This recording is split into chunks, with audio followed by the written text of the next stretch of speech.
Hello, Dazza. Look, mate, I'm going to answer the question you've asked a couple of times about UFOs. And there's no such thing. What you're seeing is either mass hallucination or something contrived by the governments to start yet another religion. Actually, it's been confirmed that they're actually holograms. Yeah, that's right. Adam was just saying that they have been confirmed that they are actually, Flash cubes, people. yeah, Flash cubes. yeah, Flash cubes. holograms and that type of thing. And when I was traveling through Mexico, looking at the Mayan calendar, um, talking to the natives down there who gave me the information on angels had showed up and gave them the Mayan calendar, and 1,000 years prior to that was the Olmec. And these calendars are accurate to within, for the moon orbit, for example, of 33 seconds in 500 million years. Now, it doesn't mean that we have been here for 500 million years, it just means it's accurate if it was an ongoing clock. So the moon is very, very prominent in all these things. However, they never mentioned any UFOs.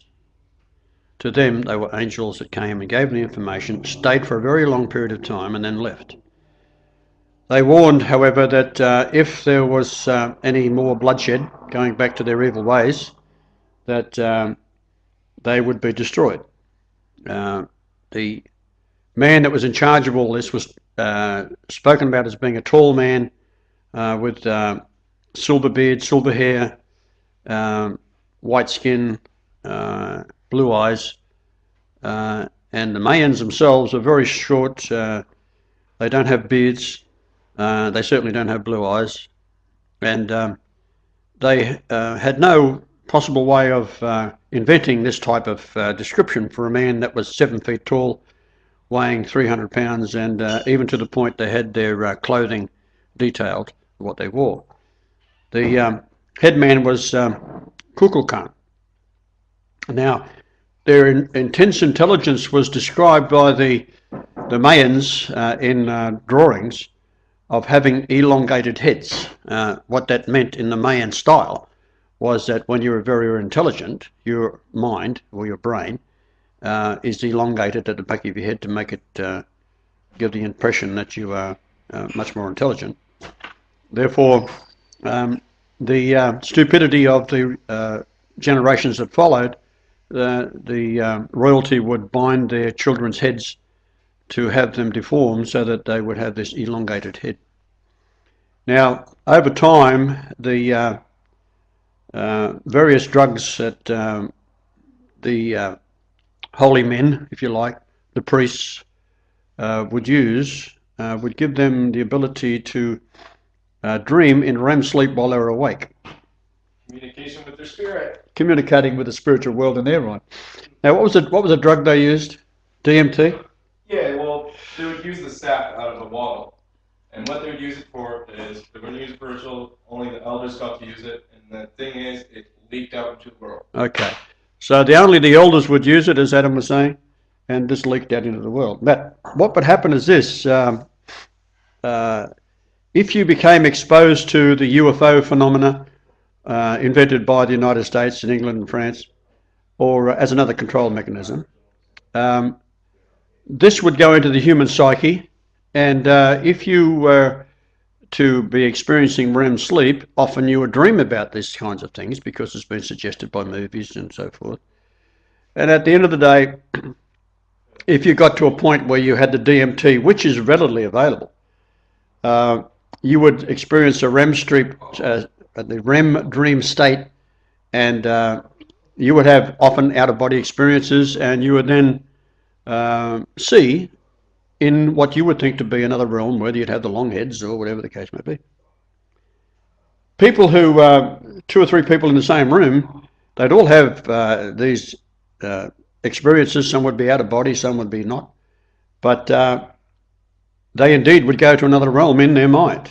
But when they got to the other realm, they wouldn't see their buddies there who's also been munching on the same material, DMT. So at the end of the day, if you want to see another realm, the easiest way is to take a gun and put a bullet in your head.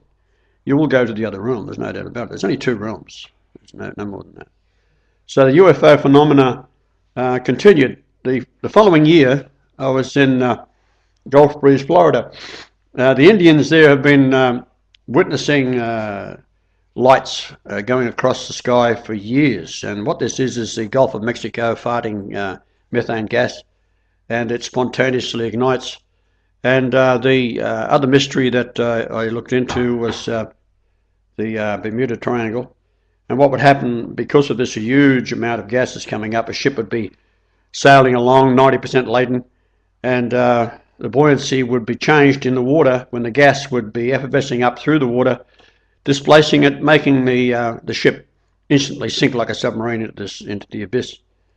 The planes that disappear over there would be the same phenomena. Prop planes in particular in the older days would fly into a cloud. The pilots would report disorientation, and then they would also pass out or have some hallucination, and then the plane would suddenly stall and drop because of the inability for the plane's wings to maintain altitude and lift during a gasified atmosphere. So far as the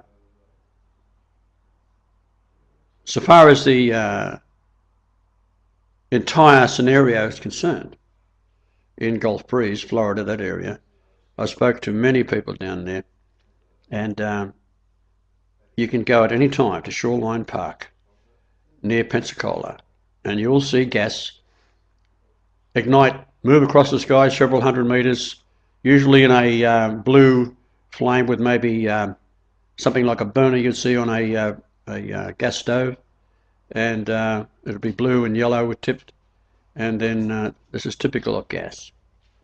So we get to the point where these things would pop out, and that's the phenomena of the UFO in that area.